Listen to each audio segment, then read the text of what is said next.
yung buong-buo ang smile ko. Kasi gusto ko yung Yes, yes, yes. kahit napapagod na yung ano ko, yung jaw ko. Sabi ko, hi! Hello, beautiful people. This is Dr. RFD again of Urban Smiles Dental Clinic, and I'm here today at Novotel because I was invited by Inay Maria, Miss Marcel Soriano, and of course, Mr. Cesar Montano for a vlog with them. So, I'm excited to go up. I'll be meeting them in a few minutes. Let's go.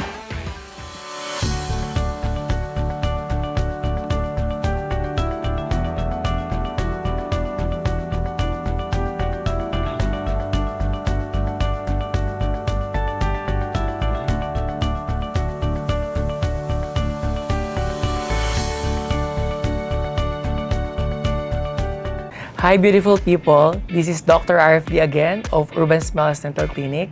And today, I am honored because I am with someone who's loved by many Filipinos. The one and only Diamond Star, Miss Maricel Soriano. Hi, Doc!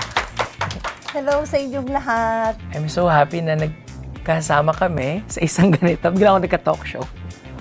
Ito nagka-talk show si Doc, di ba? At bagay sa kanya. Dapat to, Doc. Bagay to sa'yo. Lagi ko na po bang gagawin, Inay? Lagi mo nang gawin. Inay, may mga inihanda po akong questions for you. Okay. Kasi tinanong ko rin to kay Vice, tinanong ko rin kay Coco Martin, and I think kailangan kong matanong sa'yo mga questions na ito. Okay. Ready ka na po ba, Inay? Ready na, anak, kahit ininervyos ako. So, Nay, how did you find out about Urban Smiles Dental Clinic? Paano niyo po nalaman ng Urban? Nagkakilala kasi tayo noon dun sa ABS Yes, ball. Yun. Yeah. Doon kami nagkakilala ni Doc. Sabi ko, sino ba tong batang to? Sabi ko gano'n. Parang gusto ko makilala siya. Ang cute-cute, ang linis-linis, ang bango-bango tignan. Sabi ko, tsaka bata pa. Sabi ko gano'n. Tapos tinanong ko meron akong tinanong na isang tao na taga-IV rin. Yeah. So sabi niya, si Doc RFD. Tama ba? Yeah. RFD. Tapos sabi ko, talaga, doktor? Sabi ko, parang ang bait-bait naman niya. Ipakilala niyo naman ako. Sabi, hindi, gusto ko rin niya makilala. Ay, Yeah. ganun ba? O sige, alika na, dali. Tapos nag-meet na tayo. Yeah, from there, nagkita na kami ni Inay Maria sa clinic. Then, of course, pinag-usapan na namin yung mga dental treatments for her. Then, Nay, how was your first visit at Urban Smiles Dental Clinic? Kumusta po? Alam mo, akala ko una ninervyusin ako. Pero hindi, kasi mula sa'yo hanggang sa mga tao mo, ang babait nilang lahat. Sa totoo lang, ngayon ako pumasok sa clinic ng ganon. Tsaka meron akong question, Doc. Usually ba, talaga bang dapat, syempre, aayusin ang ipin, di ba? At saka medyo madami yun sa akin. So talaga bang minsan nagkakaproblema sa pagsasalita, di ba? Yeah. Kasi syempre bago yung nakakabit o minsan temporary, kaya minsan nag-slip ako sa lines ko. Pero after naman ho nito, magiging perfect na. Yeah. Iyon, magiging maayos na lahat. Tapos ang isa ko pang question, Doc. Usually ba with the dentist, di ba dapat you and your client should sit down, di ba, and talk about these things. Yeah. Di ba?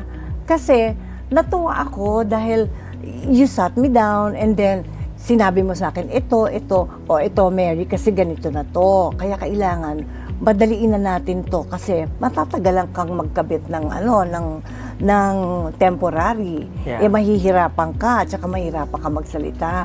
Doon ako natuwa sa'yo kasi wala akong nakausap na doktor na gano'n eh. Kaya lang ako talaga tuwan-tuwa dahil in-explain mo sa akin lahat. Yeah. Doon ako natuwa, at saka ang bilis natin. Doon ako Thank you, talaga Inay. tuwang-tuwa. Actually po, yeah, that's my routine sa lahat ng patients ko, whether artista or hindi. Siyempre, kailangan nating sabihin yon.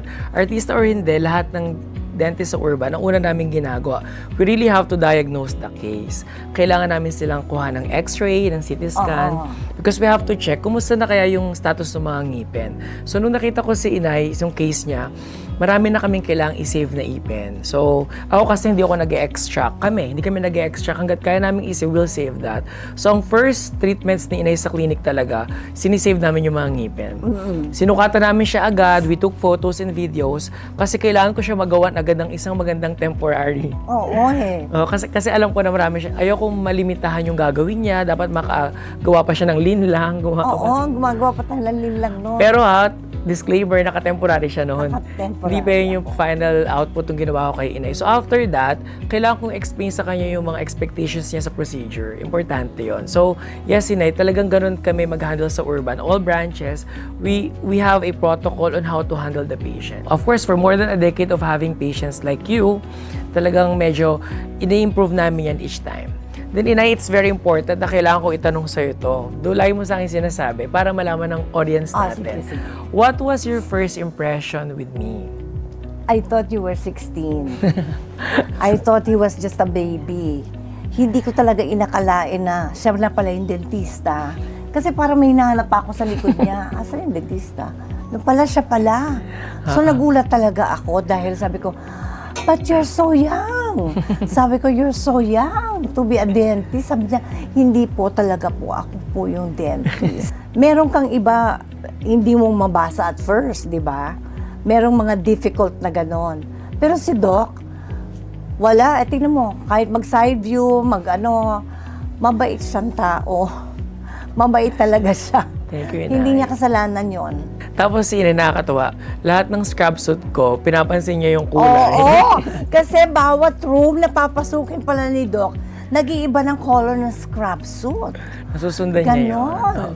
Sabi niya, iba na naman. Sabi niya. Iba na naman color. Sobrang halaga ng infection control sa clinic, inay. So, whenever I do major procedure from one patient to another, I have to change the PPE. So, parang sa'yo din. After kong gawin, nag-change talaga ako. First impression with Miss Maricel, nako, hindi ko in-expect na, alam nating superstar si Inay Maria, pero pinaramdam niya sa akin na para ko siyang nanay sa clinic. Baby ko yan eh.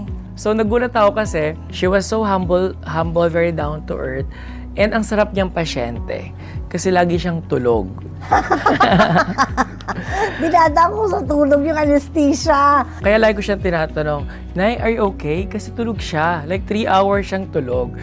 In the clinic, we do sedation. Nagsisedate kami ng mga Ay, patients. hindi ko kailangan yun. Hindi niya kailangan kasi tulog siya. Tulog Nailipat ako ko kayo sa kabila, so magsaside lang siya or magle-left siya. Nay, what is your favorite part in your smile journey with us? Yung buong-buo ang smile ko. Kasi gusto ko yung pag Yes. buo, di ba? Ilang beses kaming nag-smile design ni Naku, Inay. oo, ang dami namin practice dyan sa smile na yan. Yeah, I think nag-create ako ng 3 smile design for Inay. So, Inay, gusto mo mahaba ng konti yung unahan, niliitan ko kasi I have to balance the smile. Sa lahat ng mga interviews ni Inay, pinapanood ko kung kumusta na yung teeth niya. Bagay sa kanya yung ganyan. Oo, bagay. Very youthful yung size and shape of the teeth. Kaya alam mo, hindi ako minsan, kahit napapagod ang panga ko, okay lang sa akin mag-smile kasi alam ko maganda yung smile ko eh. Di ba? Pag, hi! Kahit napapagod na yung, yung jaw ko, sabi ko, hi! Hi pa rin ako kasi maganda yung ipid ko. And of course, this March, we are celebrating Women's Month. Wow! Yes, Inay. What message can you give to inspire and motivate our Filipino women even more? Ayan. Alam nyo, napaka-importante ng smile. At saka, pag nag-smile kayo, yun yung pinaka-the best accessory na meron kayo. Hindi nyo na kailangan maglagay ng kung ano-ano pa. Basta pag nag-smile kayo, yun yun.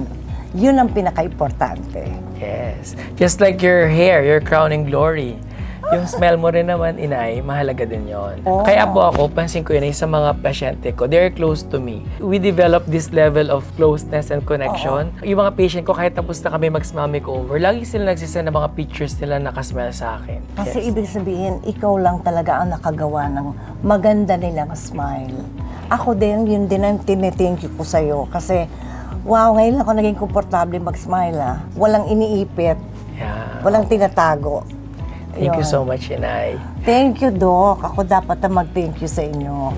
Kaya ho, dun sa malapit sa BGC, Ayan, dun ho kayo pumunta dahil bongga ho yung mga tao doon. Yes. Actually, lahat ho ng clinic ni Doc, yung iba napuntahan ko na, pare-pareho po ng mga tao. Hindi ho pare-pareho ng mukha, pero pare-pareho ho silang mababait. At saka, i-welcome kayo ng very warm welcome. Again, this is Dr. RFD. And this is Maricel Soriano, inviting you to visit Urban Smiles Dental Clinic, Where beautiful smiles are made. Oh! Nakuha natin, Inay. Yes.